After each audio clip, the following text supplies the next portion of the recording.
हमारे इस देश में बड़ा मुद्दा आखिर क्या है? मिमिक्री या फिर 141 सांसदों का सस्पेंशन। अब कांग्रेस तो ये कहती है कि 141 सांसदों का सस्पेंशन बड़ा मुद्दा है। तो देखिए, आज की ये जो वीडियो है, इस वीडियो में ये जानने की हम कोशिश करेंगे कि कौन सही है और कौन गलत है। नमस्कार दोस्तों, आपके साथ मैं हूं नीतू शम्मी राठौर। अब इस पूरे के पूरे मामले के दो पक्ष हैं। एक पक्ष है जो कि ये कहता है कि आजकल जो नेता है वो मिमिक्री से आहत हो जा रहे हैं। एक जमाना था कि नेता अपनी मिमिक्री का खुद आनंद लेते थे, जबकि जो दूसरा पक्ष है इस मुद्दे पर वो ये कह रहा है कि मिमिक्री की जगह भी देखनी चाहिए। आप लोकतंत्र के मंदिर में खड़े होकर संवैधानिक पद का मजाक नहीं उड़ा सकते। तो देखिए भाई, वैसे तो हमारे इस देश में संवैधानिक पद की वैल्यू सिर्फ संविधान में ही है, वरना जितना अपमान इस देश में राज्यपालों का होता है वैसा अपमान किसी का नहीं होता। बीजेपी की जहां पर सरकार नहीं है वहां राज्यपाल ही हथियार है। राज्यपालों को कठपुतली बनाकर रख दिया है बीजेपी ने। 2014 से पहले का आप थोड़ा सा माहौल जरा याद कर लीजिए। राष्ट्रपति प्रतिभा पाटिल को याद कीजिए, क्या क्या नहीं कहा गया था उनके बारे में। उन्हें इंदिरा गांधी की नौकरानी कहा गया था, उन्हें राष्ट्रपत्नी कहा गया था। तब शायद राष्ट्रपति का अपमान नहीं हुआ था। बाला साहब ठाकरे कार्टूनिस्ट थे।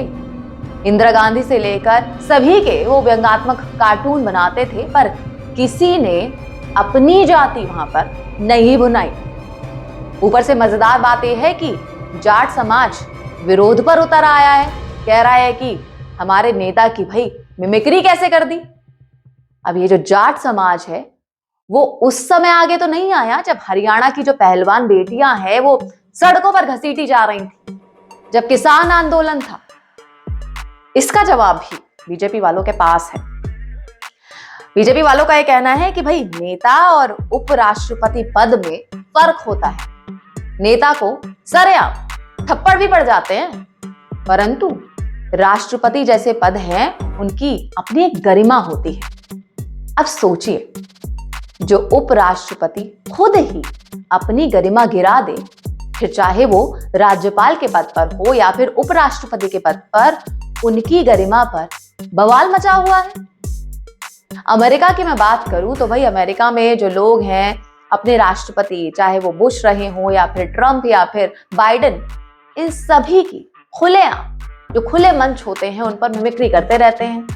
टीवी शो तक में करते हैं और ये जो सब चीजें हैं वहां पर एकदम नॉर्मल है। लेकिन हमारा देश, हमारा भारत, वहां पर ऐसा करना मर्यादा का उल्लंघन हो जाता है, क्योंकि हमारी जो सोच है ना वो उपनिवेशवादी है। किसी की मजाल थी कि अंग्रेज शासकों के विषय पर कोई व्यंग कर सके, और उसी सोच को कहीं ना कहीं हम सभी ने अपना लिया है। जिन्हें खुद अपने पद की गरिमा का ख्याल नहीं है, वो अब मिमिक्री पर अपनी इज्जत की दुहाई दे रहे हैं।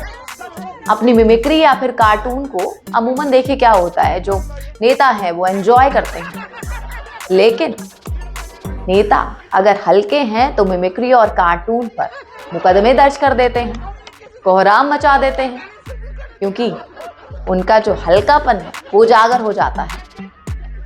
आत्ममंथन करिए, तुलना कीजिए अपने आचरण की पूर्व अध्यक्ष राधा कृष्णन, जाकिर हुसैन, वेंकट रमन या फिर भैरव सिंह शेखावत जैसों से।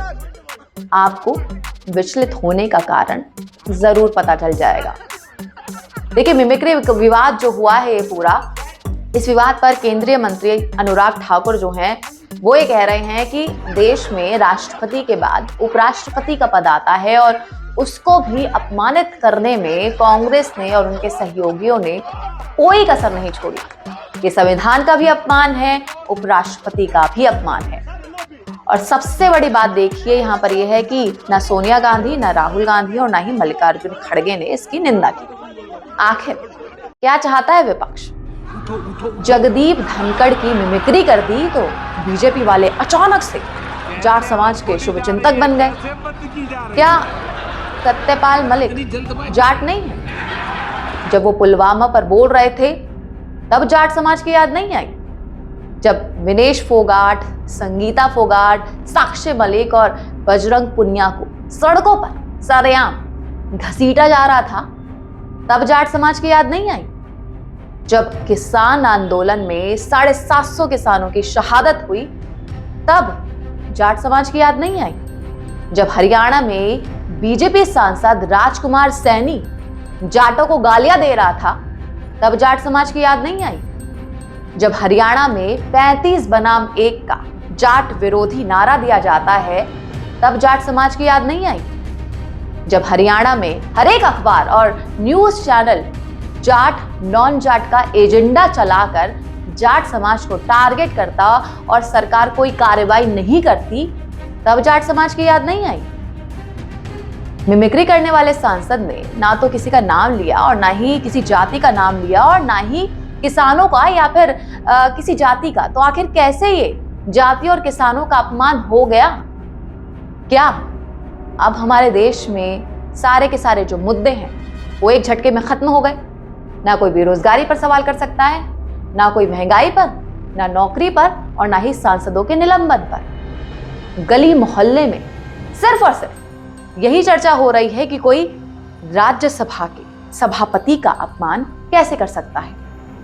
जो ये सवाल कर रहे हैं उन्हें भारतीय इतिहास पढ़ना चाहिए।